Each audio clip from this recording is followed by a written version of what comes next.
Pada video ini, kita akan membahas mengenai gagal jantung. Jadi, gagal jantung itu adalah suatu kondisi klinis di mana jantung itu gagal dalam memenuhi fungsinya, yaitu memompa darah yang cukup untuk kebutuhan metabolisme seluruh tubuh.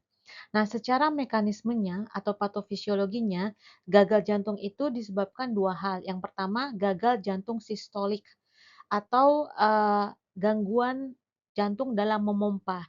Jadi kekuatan memompa darahnya itu berkurang, bisa karena otot jantungnya melemah atau bisa juga karena kaku.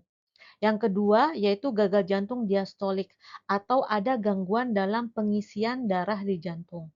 Nah, baik gagal jantung sistolik maupun gagal jantung diastolik ini pada akhirnya bisa menyebabkan aliran darah balik ke paru-paru.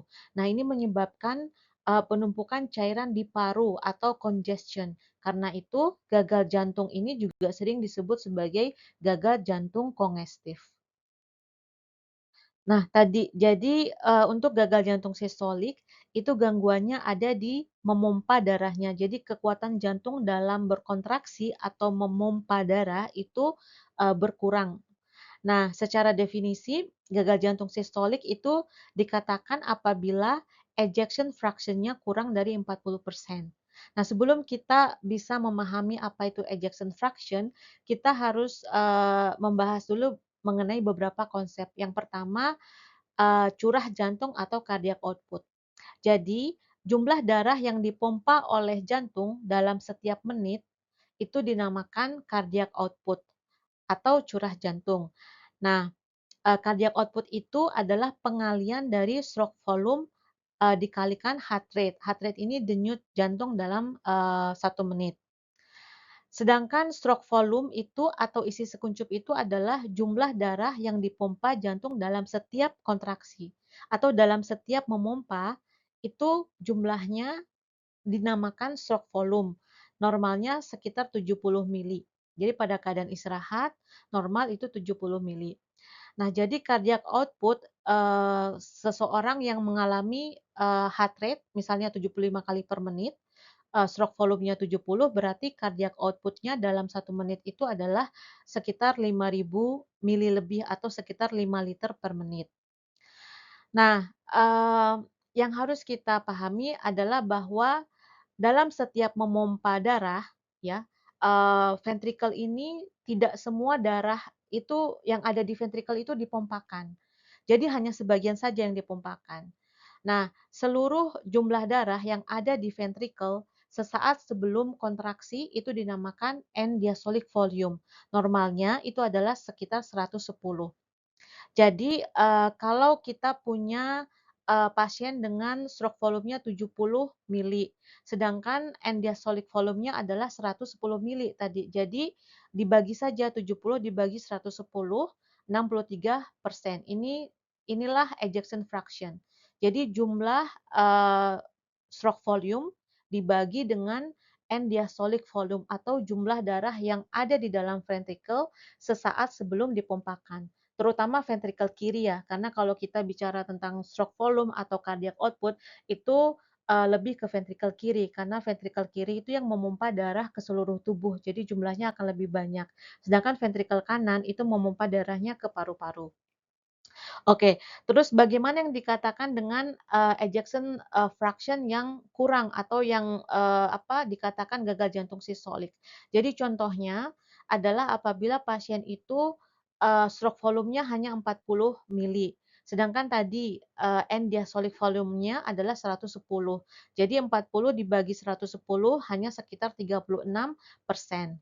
Nah, 36% itu di bawah 40%. Jadi gagal jantung sistolik itu dikatakan terjadi apabila ejection fraction-nya kurang dari 40%.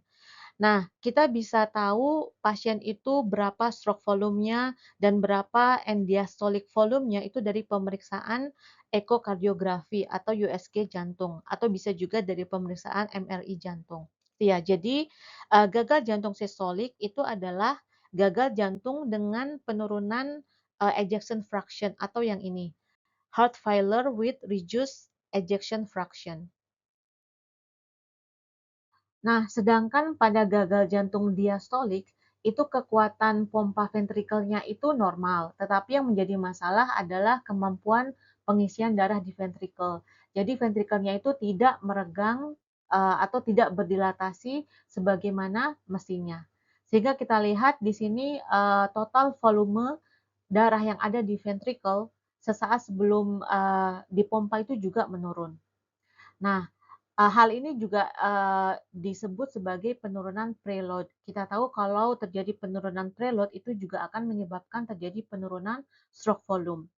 Jadi pada keadaan ini, stroke volume-nya menurun dan, total volume atau end diastolic volume-nya juga menurun. Nah, stroke volume, itu kan normalnya 70 mili, sedangkan, pada keadaan, gagal jantung diastolik itu, bisa jadi sekitar 40 mili contohnya. Sedangkan total volume itu kan harusnya 110, tapi pada keadaan ini hanya 75 mili. Tapi ketika kita bagikan, ini mendapatkan ejection fraction-nya 53% atau masih normal, masih di atas 40%. Karena itu pada keadaan gagal jantung diastolik itu disebut juga sebagai gagal jantung dengan ejection fraction yang normal atau heart failure with preserved ejection fraction. Nah, yang perlu kita perhatikan apabila terjadi kegagalan diastolik, maka akan terjadi juga kegagalan sistolik. Jadi hubungan antara diastolik dan sistolik jantung bisa dijelaskan dengan mekanisme Frank Starling. Jadi, semakin, kita lihat ini, grafiknya ke atas gini ya, semakin ke kanan. Jadi semakin, banyak darah yang masuk ke ventrikel dan semakin teregangnya dinding ventrikel pada saat diastolik, maka semakin kuat kontraksi ventrikel, sehingga meningkatkan stroke volume pada saat sistolik. Nah, kita bisa bayangkan saja, mirip dengan karet gelang ya. Jadi semakin kita regangkan, maka kembalinya itu semakin kuat, cetak gitu. Ini, mekanisme Frank Starling. Nah, tadi kita sudah berbicara, masalah, sistolik dan diastolik yang bisa menyebabkan gagal jantung. Nah, apabila terjadinya itu pada ventrikel kanan, maka bisa menyebabkan gagal jantung kanan. Apabila terjadinya pada ventrikel kiri, maka bisa menyebabkan gagal jantung kiri. Tapi kita tahu bahwa, peredaran darah itu kan saling berkaitan ya, saling berhubungan. Jadi, masalah pada, jantung kiri atau ventrikel kiri itu bisa menyebabkan masalah juga pada jantung kanan, begitu juga sebaliknya. Kita tahu bahwa, darah itu dipompakan dari ventrikel kanan misalnya itu kan ke paru-paru. Nanti dari paru-paru masuk ke atrium kiri, kemudian ke ventrikel kiri, kemudian ke seluruh tubuh, kemudian dari seluruh tubuh masuk ke atrium kanan, kemudian ke ventrikel kanan. Jadi kan saling berkaitan. Jadi, kalau bicara masalah gagal jantung kiri dan kanan, itu menunjukkan, bagian jantung mana yang pertama kali terkena, atau menunjukkan masalah primernya itu awalnya dari mana, seperti itu. Nah, masing-masing, baik itu gagal jantung kiri ataupun gagal jantung kanan, itu bisa mengalami masalah sistolik ataupun masalah diastolik. Nah, sekarang kita akan membahas mengenai penyebab gagal jantung. Untuk gagal jantung kiri, yaitu ventrikel kiri, umumnya itu masalahnya adalah masalah sistolik atau masalah pada pompa jantung. Nah, dua penyebab yang paling sering itu adalah ischemic heart disease yang disebabkan arteri coronary disease atau eh, apa? Kalau orang awam itu mengenal dengan serangan jantung, seperti itu. Nah, ini kita lihat arteri koroner ini tersumbat oleh plak atau aterosklerosis. Nah, apabila plak ini menyumbat secara total dan terjadi dalam jangka waktu yang lama, ini akan menyebabkan ischemic heart disease. Nah, apabila tidak ditangani dengan cepat, si plak itu, maka akan menyebabkan sel-sel jantung mengalami kematian yang irreversibel atau infark miokardium.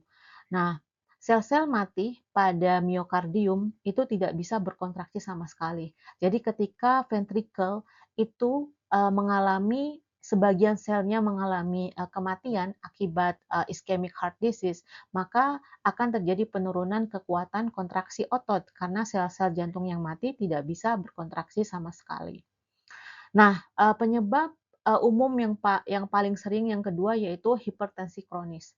Kita tahu pada pasien dengan hipertensi itu terjadi peningkatan tekanan arteri sistemik atau tekanan atau tahanan sistemik. Jadi ketika ventrikel kiri itu memompa darah, itu dia melawan tahanan yang lebih besar dan sehingga si ventrikel kiri itu harus memompa dengan lebih kuat lagi daripada biasanya. Seperti itu. Nah, apabila ini terjadi secara bertahun-tahun, nah ini akan menyebabkan hipertrofi ventrikel kiri atau pembesaran jantung di ventrikel kiri. Ini sama saja dengan ketika kita exercise atau melatih otot gitu, melatih otot dengan angkat angkat beban atau exercise kan semakin otot dilatih itu maka misalnya otot tangan itu ya semakin dilatih maka ototnya semakin membesar, sama seperti itu. Nah, masalahnya ketika terjadi hipertrofi ventrikel kiri, ini terjadi peningkatan kebutuhan oksigen. Nah, di sisi lain, kita lihat bahwa ventrikel kiri yang mengalami hipertrofi itu sel-sel jantungnya bertambah dan juga bertambah besar sehingga ini bisa eee, menekan arteri koronaria sehingga menyebabkan penurunan suplai darah. Nah, karena terjadi peningkatan kebutuhan oksigen, sementara suplai darahnya juga menurun. Nah, lama-kelamaan ini akan menyebabkan sel-sel jantung kekurangan oksigen dan menyebabkan kontraksi jantung menjadi lebih lemah, sehingga bisa menyebabkan gagal ventrikel kiri. Nah, yang perlu kita ingat juga bahwa hipertensi yang kronik dan tidak terkontrol itu juga bisa menyebabkan jantung mengalami masalah diastolik. Ini kita lihat di sini, ini jantung yang mengalami hipertrofi. Kita lihat bahwa hipertrofinya itu eee, penambahan sel-selnya itu ke dalam gitu ya. Jadi kita lihat di sini ruangan ventricle atau ventricle chamber-nya itu menyempit gitu atau kekuat apa kemampuan untuk filling atau kemampuan untuk mengisi darah ketika diastolik itu mengalami penurunan karena ruangannya menyempit akibat hipertrofi. Nah, hal ini juga menyebabkan penurunan pengisian ventricle atau ventricle filling yang akan menyebabkan masalah diastolik. Nah, ketika terjadi gagal jantung kiri, maka yang akan terjadi itu adalah aliran darah balik ke paru-paru. Sekali lagi kita ingat bahwa atrium kiri itu menerima darah dari paru-paru melalui vena pulmonalis. Jadi ketika ventrikel kiri itu gagal memompa darah, maka darah akan kembali lagi ke atrium kiri, menumpuk, kemudian kembali lagi ke vena pulmonalis. Nah, ini akan menyebabkan tekanan di dalam vena itu meningkat, sehingga cairan shift ke interstisial dan alveoli. Nah, ini seperti ini yang normal. Nah, ini ketika terjadi peningkatan vena pulmonalis, cairan shift ke interstisial, kemudian bisa menyebabkan ke alveolinya juga. Nah, ini bisa menyebabkan efusi pleura ataupun pulmonary edema. Karena itu, tanda gejala yang utama yang muncul itu adalah dyspnea atau sesak nafas, kemudian ada ortopni. Ortopni itu sesak nafas ketika berbaring datar, dan juga ada paroksimal nocturnal dyspnea atau sesak nafas yang terjadi pada malam hari yang sampai menyebabkan terbangun dan mengganggu tidur. Nah, sekarang mengenai penyebab gagal jantung kanan. Jadi penyebab yang utama gagal jantung kanan itu adalah adanya gagal jantung kiri. Jadi karena kita tahu bahwa peredaran darah itu sangat berkaitan, sehingga apabila terjadi gagal jantung kiri, maka akan terjadi pula penumpukan darah, kemudian volume overload pada ventrikel kanan. Nah, kemudian penyebab yang umum yang lainnya pada gagal jantung kanan itu adalah penyakit paru-paru seperti, adanya pneumonia, akut pulmonary embolisms, atau akut respiratory distress syndrome. Jadi, pada, keadaan terjadinya gangguan di paru, itu akan menyebabkan hipoksia dan hipeksemi. Nah, kekurangan oksigen ini akan menyebabkan vasokonstriksi arteriola di, paru. Nah, ini akan menyebabkan peningkatan, tahanan pembuluh darah paru. Jadi ketika, ventrikel kanan itu memompa darah, itu tahanan yang dilawannya itu semakin, meningkat atau semakin tinggi. Nah, ini akan menyebabkan sama ventrikel kanan membutuhkan effort atau kekuatan yang lebih besar untuk berkontraksi, lama-kelamaan, bisa menyebabkan hipertrofi dan, lama-kelamaan bisa menyebabkan gagal jantung kanan. Nah, kondisi-kondisi lain yang menyebabkan, gagal jantung kanan, itu juga seperti kelainan, sejak lahir seperti adanya defect pada, atrial atau ventricular septal. Jadi ketika ada, kebocoran di dinding atrium ataupun di dinding ventrikel, itu akan menyebabkan darah shift dari tekanan yang lebih tinggi, yaitu dari atrium kiri atau ventrikel kiri ke atrium kanan ataupun ventrikel kanan yang, tekanannya lebih rendah. Nah, ini akan menyebabkan penumpukan darah di bagian kanan jantung. Nah, ini akan menyebabkan, hipertrofi ventrikel kanan dan juga, gagal ventrikel kanan. Nah, tadi, penyebab gagal jantung kanan yang paling umum adalah gagal jantung kiri. Jadi pada pasien ini, mengalami, gagal jantung biventrikular atau kedua-duanya, gagal, baik ventrikel kiri ataupun ventrikel kanan.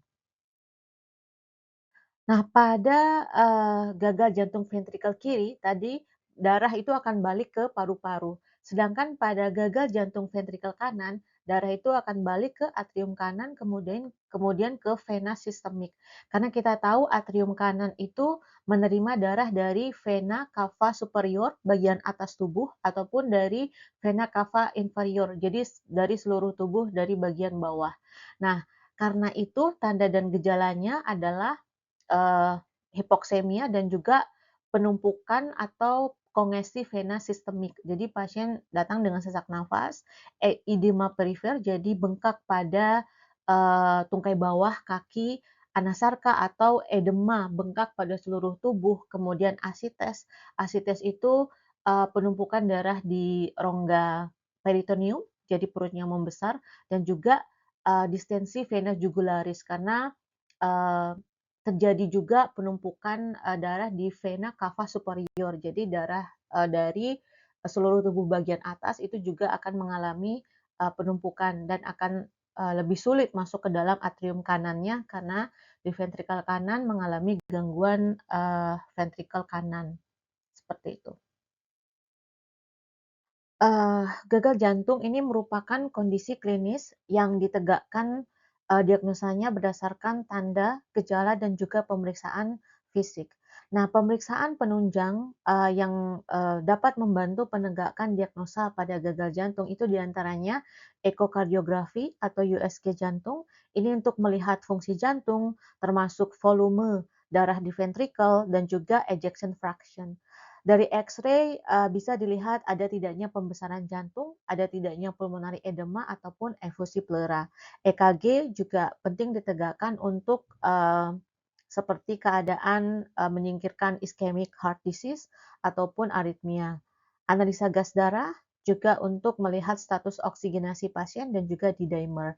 D-dimer ini untuk memastikan ada tidaknya pulmonary embolism. Pada keadaan pulmonary embolism, kadar D-dimer itu bisa meningkat secara signifikan.